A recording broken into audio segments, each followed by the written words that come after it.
interesting. Let's come to the Constitutional Amendment Bill number 10 of 2019. Yes. The Catholic Church is on record having stated that, having advised the proponents of Bill 10 to withdraw it with immediate effect. What is your reaction, really, to Bill number 10? What is your position? Maybe let me ask like that. What is your position? What are your thoughts on Bill number 10? Bill number 10 is a shameful bill. Shameful. For many reasons. First of all, why is it that every administration that comes to State House wants to deal with the Constitution, change the Constitution in order to perpetuate themselves in power? This is wrong. Is that the intention of Bill 10? Yes, of course. I haven't finished. I have to start from the beginning. The Kenneth Counters of this world. In 1969, I was already studying theology in Kachebere Seminary there in Chipata. Okay? In 1969, this nation went to a referendum to abolish all other referenda. Why? Because the British had put in our constitution a proviso that if you want to change the constitution, an iota in the constitution, don't go to parliament because parliament is partisan. You have to go back to the people. That is the referendum clause. The political leaders agreed. And then after independence, we were telling everybody, you know why we agreed to this? Because the British threatened not to give us independence. Now we are independent. We don't need the British. We have kicked them out. So let's get rid of it. There are very few people who are really literate. And they were also gullible. And you know, the independence euphoria. And these are our people. What they are saying is good for us. It was not. I went to vote together with my colleagues, the Zambians, because we were also mixed with Malawans and Mozambicans. The Zambians went to Chipata to vote. We said, we are going to vote no, because we were very much alive to issues of justice and peace. No. But we lost. We lost. From that time, my brother, we went down the slope.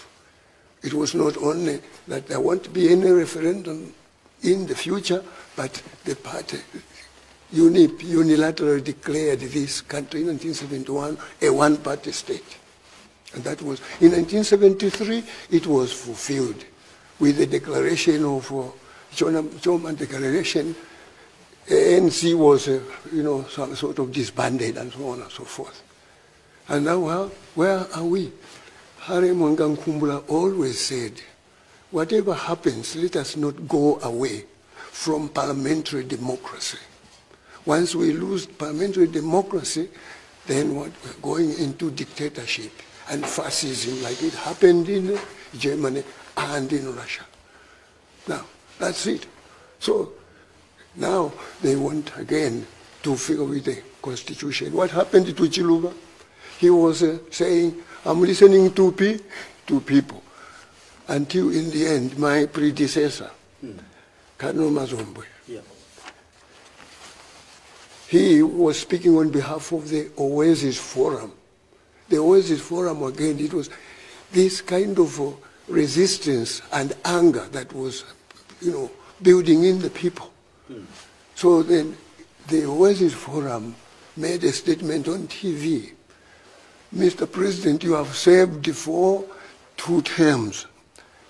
Go away now.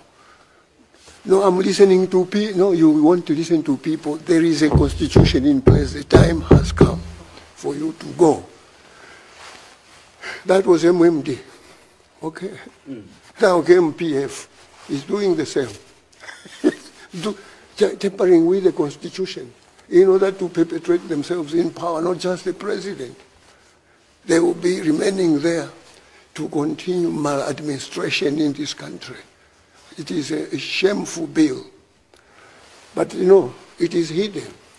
That Bill 10 is simply, they should have called it Bill's 3rd term. They want to give a 3rd term to Lungu.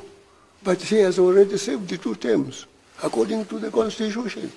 But they want him to serve. And not only that, my brother, a law that is made to benefit one person or to benefit a small group of people, or even a big group of people against others. It's right from the word go wrong. And that's what it is. What is hidden in that? And people fear. This fear must be expressed. What they see in that is not only to perpetrate Lungu in State House, but also it is designed in such a way that perhaps one person among those who are aspiring to become candidates will be disqualified. And this is criminal. So it is a shameful bill. It should be withdrawn. And let us go ahead, because this is wrong. And then, you know, something unfortunate happened. I call it unfortunate because... Just even before we can get to the unfortunate part, are you able to point, Bishop, where exactly Bill 10 proposes that it's going to perpetuate the stay of President Lungu in power, and the few that you're referring to? Is there any particular article within the bill that stipulates that? It is in the Constitution. We are not constitutional lawyers, but we can read.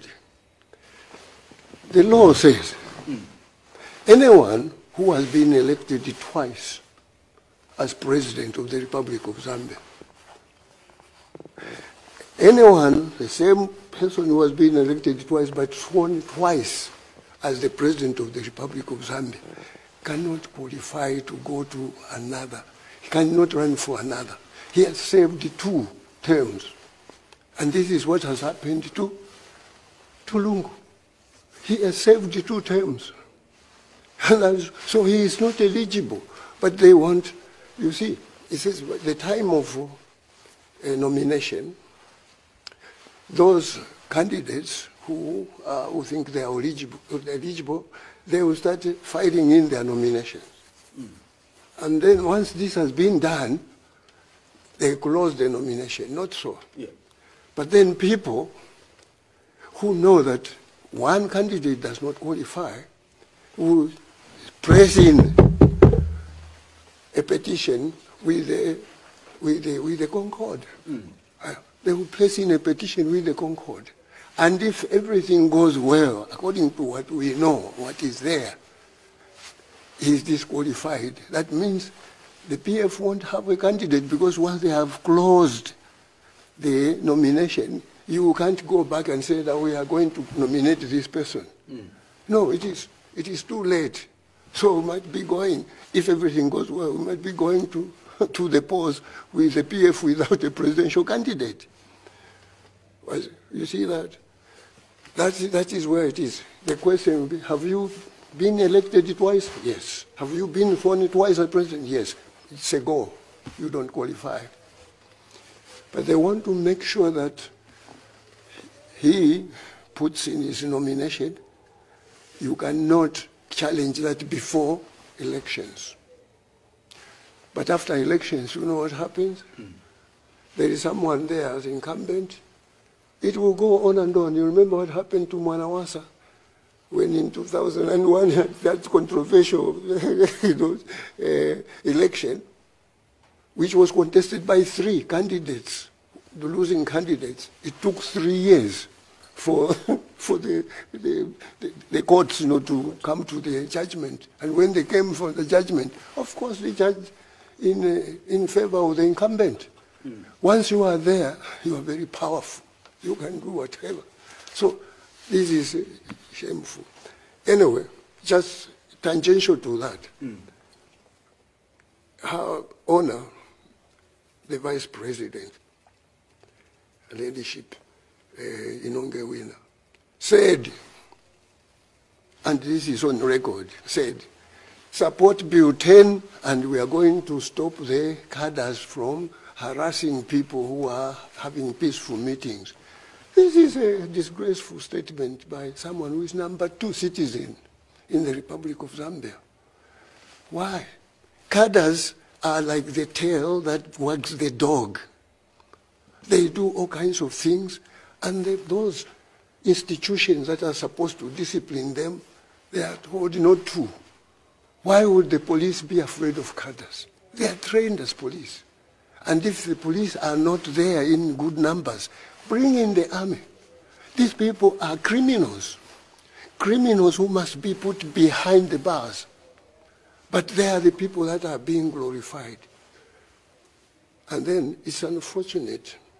It's unfortunate because her leadership should know that those cadres are not unbeatable, are not inconquerable. They can be. They can be, as it happened in Mpundu recently. They went to try and stop someone who was speaking on radio.